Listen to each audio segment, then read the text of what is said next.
বন্ধুরা কেমন আছেন? আশা করি ভালো আছেন। আমিও ভালো আছি। আজকে আমি ডিম কষা করব। আলুটা আমি সিদ্ধ করে নিয়েছি। আর ডিমগুলো দেখুন, এর মধ্যে ডবল কুসুম আছে। ডিমগুলো বড়াল মুরগির ডিম, এগুলো দেখেছেন কত বড় বড় ডিমগুলো। কড়াতে আমি তেল বসিয়ে দিয়েছি। ডিমগুলো নুন আর হলুদ দিয়েছি তেলের মধ্যে। এবার ডিমগুলো আমি একে একে ভেজে নেবো সব।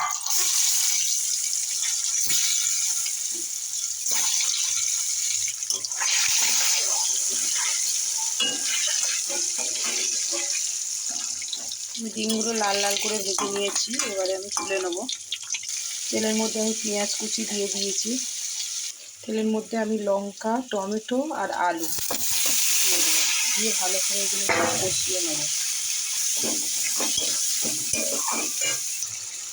আদা রসুন পেস্ট করা, জিরের গুঁড়ো, হলুদের গুঁড়ো আমি দিয়ে দিয়েছি। দিয়ে মশলাটা এবারে ভালো করে কষিয়ে নেব।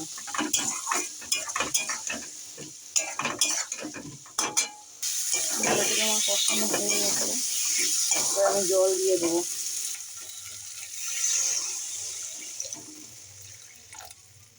স্বাদ মতো নুন। ঝোল ফুটছে, আমি এবার একে একে ডিমগুলো সব দিয়ে দেবো।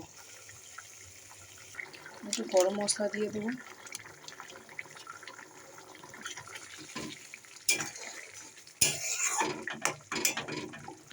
হয়ে গেছে, আমি এবারে নামিয়ে নেব। কেমন লাগলো রেসিপিটা ডিম কষা? অবশ্যই কমেন্ট করে জানাবেন, লাইক করবেন, শেয়ার করবেন, সাবস্ক্রাইব করবেন। ভালো থাকবেন, সুস্থ থাকবেন। টাটা।